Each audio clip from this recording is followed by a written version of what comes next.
प्रेमानंद महाराज जी का जन्म 1972 में कानपुर के अखरी गांव में हुआ था। उनका असली नाम प्रेमानंद नहीं बल्कि अनिरुद्ध कुमार पांडे था। उनके परिवार का माहौल हमेशा भगवान के प्रति समर्पित रहता था। यही माहौल अनिरुद्ध की मन की जिज्ञासाओं को बढ़ाने लगा। उन्होंने 5वीं क्लास में ही भगवत गीता पढ़ना शुरू कर दिया था। वे छोटी उम्र में ही श्री कृष्ण गोविंद हरे मुरारी और श्री राम जय जय राम जैसे मंत्रों का उच्चारण करने लगे थे। एक दिन अचानक उनके मन में एक सवाल उठता है कि जब मेरे माँ बाप नहीं रहेंगे तो मुझे कौन इतना प्यार करेगा, मेरी रक्षा कौन करेगा, मैं कहाँ जाऊंगा, कैसे रहूंगा। अगले कुछ सालों तक ये सवाल उन्हें परेशान करते हैं और जब वो 9th क्लास में आते हैं और सिर्फ 13 साल के होते हैं तो इन सवालों के उत्तर ढूंढने के लिए और भगवान को जानने के लिए वो सुबह 3 बजे अपने घर से चुपचाप निकल जाते हैं। 2 दिन बाद उनके भाई उन्हें ढूंढते हुए उनके पास आते हैं और वापस घर चलने को कहते हैं, लेकिन अनिरुद्ध जाने से साफ साफ मना कर देते हैं। तीसरे दिन उनके पिता आते हैं और घर वापस चलने को कहते हैं। अनिरुद्ध उन्हें भी मना कर देते हैं और कहते हैं कि अब उन्हें भगवत प्राप्ति करनी है,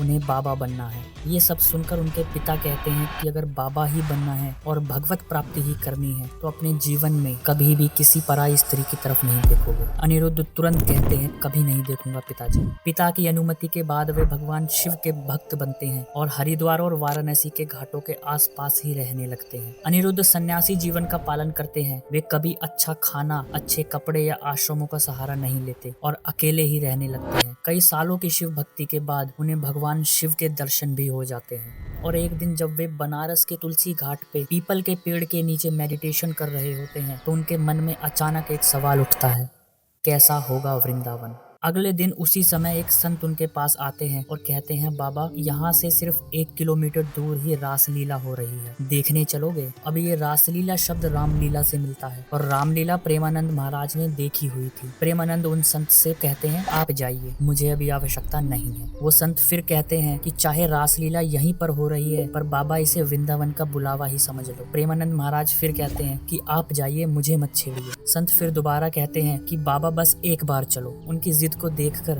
प्रेमानंद महाराज को लगता है कि जरूर इसमें भगवान शिव की कोई लीला है और इस बार वे कहते हैं कि चलो, तुम्हारी खुशी के लिए मैं चलता हूँ। उस समय तुलसी घाट से सिर्फ 1 किलोमीटर दूर ही दिन में चैतन्य लीला और रात में रासलीला हो रही थी। सिर्फ एक दिन की चैतन्य लीला और रासलीला देखते ही मानो उनके मन में इतना हाहाकार मच गया। वो इतने बेचैन हो गए कि अगले 1 महीने तक रोज चैतन्य लीला और रासलीला देखने लगे और आखिर में उन्हें ये एहसास होता है कि ये लीलाएं अब उनकी जिंदगी बन चुकी हैं। वे इन लीलाओं को देखे बिना जिंदा रह ही नहीं सकते। लीलाएं देखने की उन्हें ऐसी तड़प लगी कि जो स्वामी रासलीला और चैतन्य लीला ऑर्गेनाइज करवा रहे थे, प्रेमानंद महाराज उनके पास जाते हैं और कहते हैं कि मुझे अपना सेवादार बना लीजिए, क्योंकि मैं अब बिना रासलीला देखे रह ही नहीं सकता। सेवादारी के पद पे मैं जीवन भर आपकी सेवा करता रहूंगा और साथ ही मैं रासलीला और चैतन्य लीला भी देख पाऊंगा। प्रेमानंद महाराज के लीलाओं के लिए इतने भाव देखकर स्वामी जी उनसे सिर्फ एक बात कहते हैं जो महाराज जी के अंदर भगवान शिव की नगरी काशी को छोड़कर वृंदावन जाने की ठसक पैदा कर देती है। स्वामी जी कहते हैं कि बाबा, तू एक बार वृंदावन तो आ, फिर श्री कृष्ण तुझे कभी नहीं जाने देंगे। और यहीं से प्रेमानंद महाराज को वृंदावन जाने की ललक उठती है। वृंदावन पहुंचने के बाद राधा रानी की ऐसी कृपा उन पे होती है कि कुछ ही समय में उनकी मुलाकात श्री गौरांगी शरण महाराज से होती है और उन्हीं की संगत में वो अगले 10 साल तक दीक्षा लेते हैं और यहीं उनका नाम प्रेमानंद गोविंद शरण पड़ता है। श्री राधा रानी की कृपा की बात करें तो दोनों किडनियां खराब होने के बाद भी वे अपने जीवन को नॉर्मल तरीके से ही जीते हैं। जहाँ एक तरफ डायलिसिस पे गए आदमी का उठना चलना मुश्किल हो जाता है, वहीं प्रेमानंद जी सुबह 4 बजे ब्रह्म मुहूर्त में उठते हैं, नहाते हैं और दिन में सत्संग, सेवा और नाम जप करते हैं। रात में 11:30 बजे के आसपास सोते हैं और सिर्फ 3 से 4 घंटे की ही नींद लेते हैं। ऐसी दिनचर्या रखना किसी नॉर्मल आदमी के बस की बात नहीं। मानो या ना मानो, पूज्य प्रेमानंद महाराज जी पर श्री राधा रानी का आशीर्वाद ही है जो बीमार होने के बाद भी वो एक स्वस्थ आदमी की दिनचर्या से भी अच्छी दिनचर्या रखते हैं और अपने प्रवचनों को वो जितनी गहराई और सरलता से समझाते हैं शायद ही कोई दूसरा समझा। आपको उनके प्रवचन कैसे लगते हैं आप कमेंट में बता सकते हैं।